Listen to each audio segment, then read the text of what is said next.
Welcome to the Private Practice Elevation Podcast. Unlike other shows about marketing and growing a private practice, only the Private Practice Elevation Podcast takes you into the peaks and valleys of successful practice owners to give you the lessons they learned and the proven strategies that you can apply to your own private practice, helping you reach the next level in your business.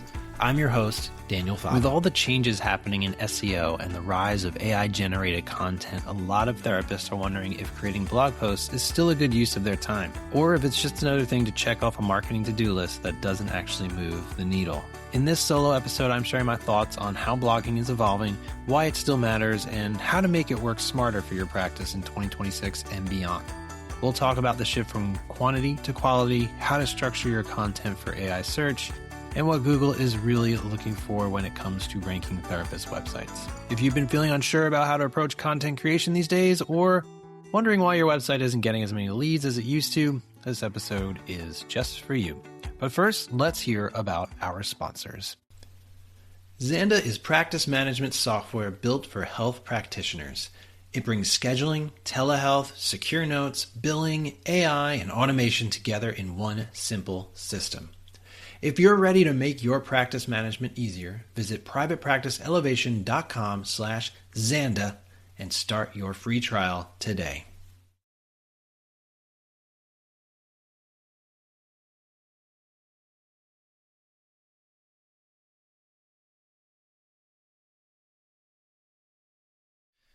Today's episode is brought to you by Alma. Alma supports clinicians in building rewarding private practices by making it easier to connect with clients who are the right fit for their caseload and unique expertise.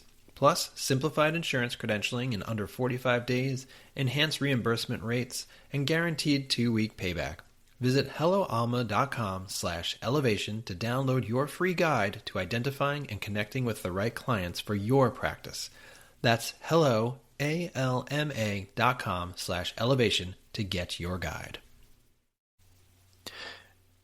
Hey there, and thanks so much for joining me today.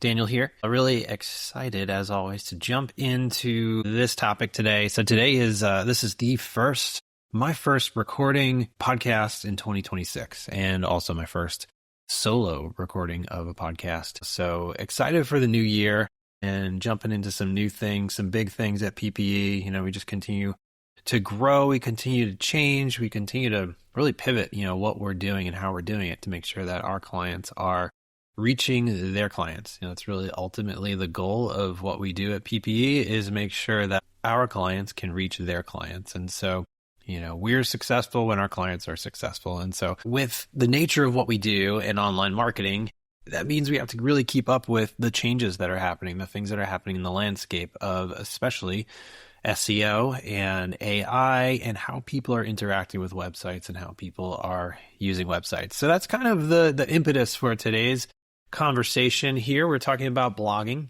and ultimately, is blogging still worth it in this new age of AI that we're in? And these thoughts, these ideas actually came out of a conversation I had with my friend Melvin from Selling the Couch. I was on his podcast recently on this topic specifically. So once I have the link for that, if I don't have it already, I will be putting that in the show notes so you all can hear our conversation. He asked some really good questions on there, but today's just going to be solo, just with some of the highlights from that topic and that conversation. And so I've seen so many people that I'm talking to lately have really said a similar story, that they used to get a bunch of traffic to their website, but it's really died down in the last 6 months to a year. Or I used to get a lot of inquiries on my website that has really died down in the last 6 months to a year. And so folks are finding that, relying just on their word of mouth networking is not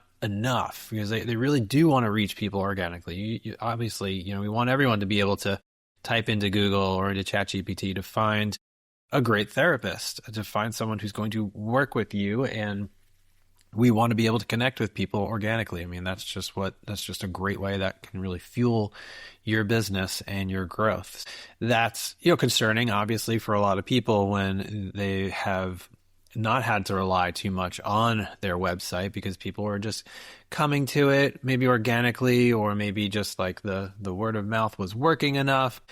there's been a big shift both economically and also, and what we're talking about here is in SEO and how that all works. And so blogging is one of those things that kind of falls into that category when it comes to SEO that, some folks are like, I don't want to blog. I don't want to do that. Do I really need to do that? Is it really necessary? And if you've listened to me, over the years or followed any of my work and teaching, blogging was always a big part of strategy that I teach on. I do believe that it has been and it can be a very powerful marketing tool. And traditionally, blogging has really helped with positioning you and positioning therapists on their website as, someone with expertise, someone that you can build trust with. And blogging gives you the chance to really connect with your ideal clients because they're getting a sense of how you speak, what you're passionate about, the topics that are important to you. So it gives you that chance to really get that out there. It's not, and it should not be just about getting the organic traffic. Yes, that's a great side effect. And that's kind of one of the sort of the biggest shifts that we're going to be talking about here is it's not just about the quantity of blogging, the quantity of articles that are on your website, but it's really about how can you serve your ideal client with the expertise and authority that you have. And so blogging has always been and still remains to be a great platform for you to share your thoughts, share your expertise, really go into detail about how you work and answer really specific questions that your ideal clients might have related to the services that you offer. So I do think that blogging is still something that can be useful on your website and that can really help bring connection with your ideal clients. So yeah, let's kind of get into this a little bit more. So I want to just talk about next, just like what's been the shift? What's been the shift in blogging? And I already kind of touched on this. I'd say like the biggest shift is really from quantity to quality because the nature of search has changed. So instead of like returning long lists of links in the Google search results, now we're getting content being shown, in those AI snippets. And AI search, Google search is now really relying heavily on understanding these key aspects of your content. Who you are, which is tied to your expertise.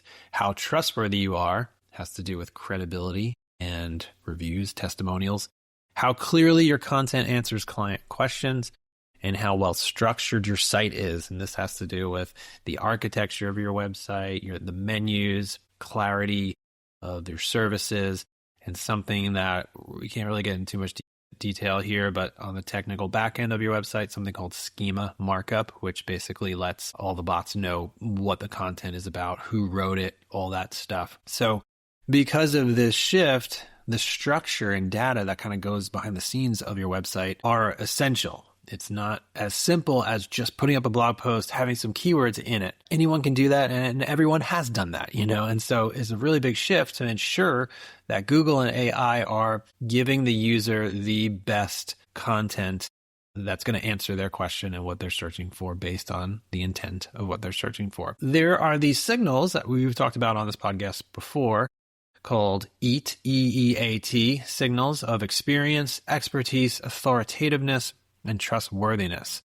And so if your content is not really showcasing and highlighting that expertise, experience, authoritativeness, and trustworthiness, then Google's not going to consider your content as, someone that they can trust to send their users to. And so this means that your content needs to be more detailed. It needs to really dig into precise questions that your ideal clients have. It must be not just AI produced. It has to have human element. You can certainly use AI to get structures and outlines and flow in place and, proofread and stuff like that.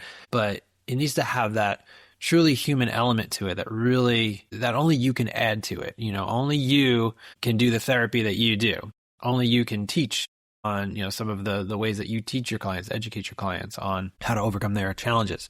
Only you can do that. So that content really needs to have more depth to it. And so one of the things that we're doing is really going into a lot more detail in the content that we're writing for our clients when it comes to our SEO clients, our monthly SEO clients, when we're creating articles, because they really need to showcase that expertise, experience, authoritativeness, and trustworthiness. So that means just kind of returning to really what Google and search is really all about, is really providing the best answers, being the most helpful to your ideal clients. We have to be really clear about what you do, who you serve, and the services that you offer. So AI first SEO means that we're not really just trying to make you visible like in the old days where it was just like put these keywords in and then we're going to start showing up and ranking for a specific keyword. And it's going to be at this, this level in the search results, number 5, whatever it is. We're not so much concerned about where you appear on the search results pages now, but we really want to make sure that you are the recommended answer in those AI snippets showing up at the top where Google will pull in your information and put it in those snippets, and people can click in to find out more there from you. So there's just simply so much more content out there, and a lot of it can be just generic and surface level. So you have to make sure that you are adding your unique perspective to the content that you're creating. That's more important than ever. So you can't just publish content and hope it ranks. Strategy and authenticity are now essential. And so that's kind of really been the big shift. It's, again, quality over quantity. We want to make sure that you're going deep on specific topics and really make sure that you are sharing that unique perspective that only you can bring. And I do want to make mention too, and I'm excited we're going to have Michael, our lead SEO strategist, on the podcast soon to talk specifically about the Google category for web content that is called Your Money or Your Life, or YMYL. And so this is a category of web content that Google considers it could significantly impact a person's health, safety, financial stability, or overall well-being. So it requires a higher trust and expertise, back to that EEAT that we talked about. So key YML areas include health, medical, financial advice, news, civics, legal information, and safety, where misinformation could cause serious harm, demanding rigorous accuracy and authority from creators. So again, kind of back to, when I talked about you can use ChatGPT for, creating articles and getting started on it, but you really need to fact check any sources you use. You want to do deeper research, and you really want to showcase your authority. Like, everything needs to be accurate. You can't just throw stuff up there, because Google and AI is they're going to know. And so because of this category that a mental health website falls under, there's more rigorous restrictions that are being put on that Google's looking into. Again, you want that quality over quantity. So let me just kind of talk a little bit how we are thinking differently, and just kind of some of the things that we are doing with SEO now that you see AI generated content everywhere, and Google's cracking down on that quantity over quality stuff. SEO it's not about stuffing keywords in anymore. It's really about creating helpful, relevant content that actually serves your audience. And Google is leaning more into that experience, expertise, authoritativeness, and trust. And as a licensed professional, your real world experience gives your content an edge. This is kind of like your superpower. You have all this training, you have all this experience, especially if you've been in the field for a while. And so it's important to go deeper. Use your clinical voice, case exam, using confidentiality, obviously, keeping things anonymous. You want to also answer common client questions and create content that AI can't replicate. And what this means for what we're doing with our clients is that we are more focused on what's called topical depth. So not just keywords, we're talking about the depth of going into a topic. And so let me show you, kind of like explain a little bit about like what this looks like. So one of the strategies we're using to stand out, have our clients stand out with search and AI, is that we're restructuring our content using a pillar cluster approach, is kind of what we call it, to create that topical depth. And that means creating one strong, really in-depth content piece on a broad topic. This could be almost 2,000 words long. Topic like how to find the right therapist for anxiety. And so there's going to be a lot of detail in there. There's going to be lots of sections. We're also including a little glossary not the glossary, but the table of contents up at the top of these blog posts that people can jump to specific questions they want to answer within that blog post. And then we're supporting that blog post, that pillar blog post, with shorter, more focused articles that answer specific questions that people have, such as what to expect in your first anxiety therapy session, or CBT versus EMDR for anxiety. And that's kind of how we're structuring it. And then those related posts, those shorter posts, they link back to the main guide, and they link to each other using clear descriptive links, not just click here or read more. It could be something like, to learn more about what to expect in your first anxiety therapy session, click here to learn more about what to expect in your first anxiety therapy session. And that what to expect ... is the link to the other article that we have. And this helps readers naturally explore related information, and it helps search engines and AI systems understand how the content fits together. And the key is that the structure supports clarity, not shortcuts. Each article is written to fully answer a specific question, and some of those supporting pieces may actually perform better in search than the main guide, because everything is kind of connected, and Google sees that, oh, wow, this person is adding a lot of depth to this topic related to finding a therapist for anxiety or therapy for anxiety. There's a lot here in this website, so let me start sending people, their way. And so the goal is to make the topic easier to understand for people while clearly showing depth across the subject. And it also helps with generative search, because AI tends to pull from clear, focused sections of content rather than relying on a single long article. So again, that how everything is connected all in one place is really important for this shift that we are seeing. So that's just kind of the way that we're thinking about blogging nowadays as we kind of head into 2026 here, and just focusing in on topical depth rather than keywords. And so, if you feel like you've just been kind of like churning out content, like, I just need to get this on my website, like, it's not so much about that anymore. So I want you to kind of shift how you think about this and think how you can go deeper, how you can answer specific questions that folks have. And, really, you could start small. If you're looking for something to do, maybe your takeaway here, start small. Think about the frequently asked questions that your clients are asking you and start answering those in depth on your website. And then if you have service landing pages on your website, you can link to some of those articles, and those articles should definitely link back to those service pages, because we want ultimately people to connect with you and your services, not just read a piece of information. So don't worry about making things perfect here. I always kind of go back to this mantra of be consistent with it. If it's just one article that you write each month, that is okay. Just focus on that quality piece, go deep, share your expertise, share your unique stories and insights and opinions, and you just keep going. You just keep going, be consistent with it. So I hope that this has been helpful as you kind of think about, and if you're wondering, is blogging still valid? I think it totally is. And really, I don't think it's going away. I don't think that it's going away. It's just kind of like we're all just kind of digging in a little bit deeper in a good way. I think this is actually a good shift, because we can't really game the system anymore. We really need to be specific and strategic with how we're creating content. Blogging, it's not obsolete, but how we blog is shifting. And so that focus now is really on depth, relevance, and connection. That's the mindset shift here. Quality over quantity. Go deep.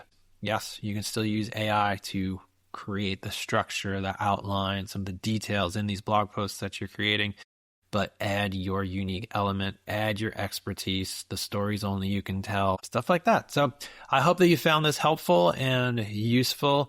And if you need help with your SEO strategy, the way that we start working with folks on SEO is with an SEO assessment. So that is for folks who are wondering, how is my website performing? Or I know it hasn't been doing well, it hasn't been doing as great as it used to, or I haven't gotten a client from my website in 3 months. You want to find out the specifics about why.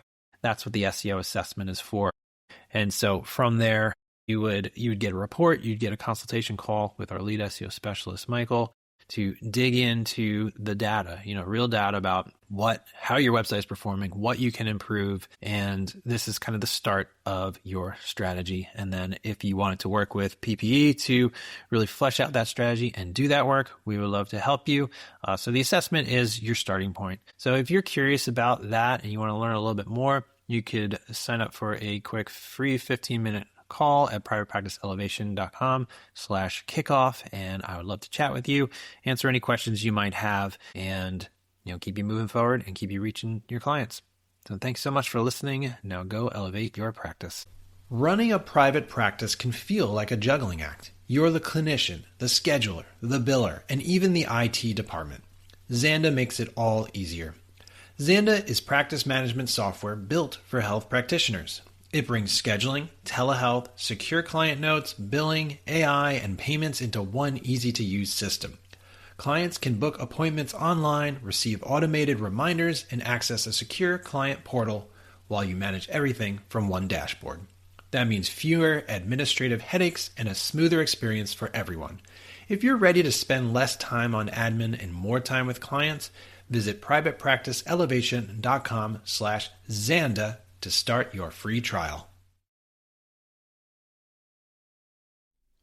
I'd like to thank Alma for sponsoring this episode of the Private Practice Elevation podcast. As a clinician, you probably chose this field because you wanted to support people in navigating challenges and finding personal growth. But many mental health care providers end up spending almost as much time on billing, insurance, and other documentation as you do in sessions with clients. That's where Alma can help. Alma supports clinicians in building rewarding private practices with simplified insurance credentialing in under 45 days, enhanced reimbursement rates, and guaranteed 2-week payback. Plus, streamlined, HIPAA-compliant EHR tools like intake forms, progress notes, and treatment planners, so you can spend less time on the administrative work and more time delivering great mental health care. Learn more about how Alma could support your private practice at helloalma.com/elevation. That's hello, ALMA.com/elevation to learn more.